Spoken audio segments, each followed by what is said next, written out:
Hi guys, this is Sam and welcome to Logic. In today's pronunciation video, I want to talk about something a subscriber asked me about, which is the difference between the words full and fool, and more specifically about the differences between the sound oo and oo. We will see how to produce them, how to spell them, and what to do when they're followed by the sound L in final position. So please don't forget to like this video, subscribe to my channel, and let's get started.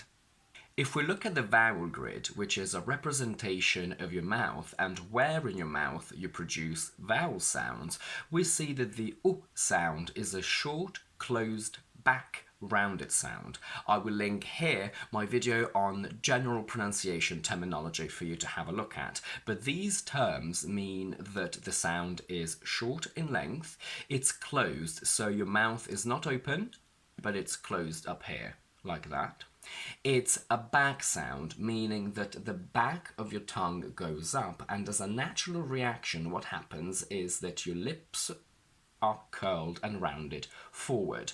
This sound is not pretty, it's a very brutal sound, and it's the sound oo, oo, oo, where you can clearly see that your lips are rounded. And I want you to think about that, because if you mentally tell your brain to make your lips in that shape, that will help you create the sound correctly.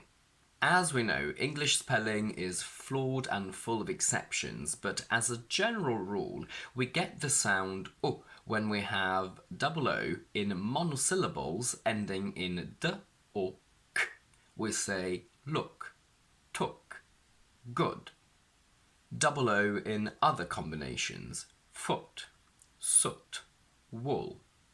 A single O in just very few words, bosom, woman, wolf. You, push, pull, put, sugar, pudding, not pudding. OU just in these three modal verbs, would, could, should. And we can notice that would gives the spelling of W-O-U-L-D, the modal verb, and also W-O-O-D, so the substance of trees.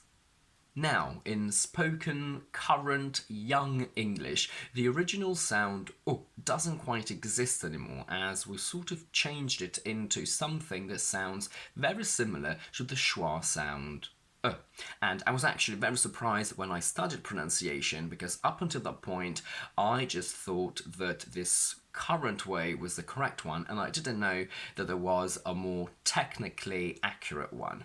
So we should technically say I took a book, but we don't actually say that. We say something like I took a book, where the oo of book turns into a sound that has flatter lips, maybe not completely flat, but much flatter, and you want to push a little bit less and put less pressure on the sound. So book becomes book. I took a book. So we should technically say good, but we often say good. If we look at the sound oo, we can see that it's technically and physically very similar to the oo sound.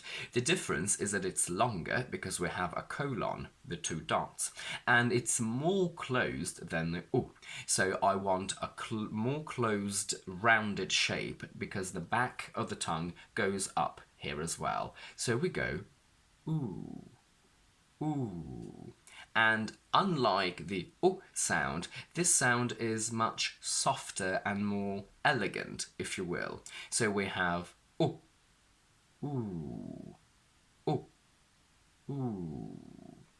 There are a lot of ways to spell oo, and these are just the most common ones. We have double O, food, zoo, afternoon, bamboo, shampoo, noodles.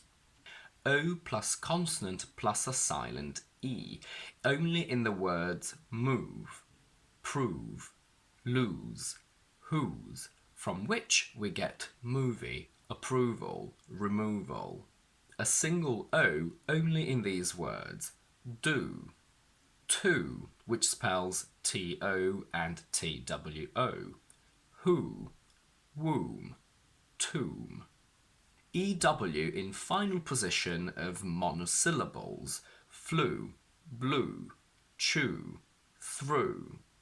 UE in final position, glue, true, issue, accrue.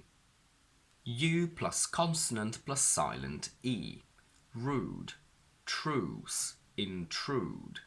UI in bruise, cruise, fruit, juice. We don't say fruit and we don't say juice. OU in group, U, coupon, soup. And other irregular spellings such as shoe, through.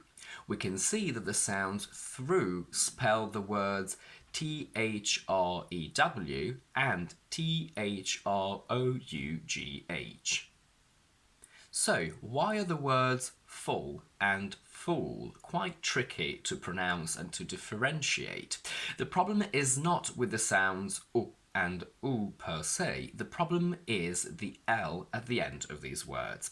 In English, when an L appears at the end of a word or before a consonant, it becomes dark. We call it dark L, and this is a symbol that you can see over here. But be careful because dictionaries will not give it to you, so it's up to you to know when it appears.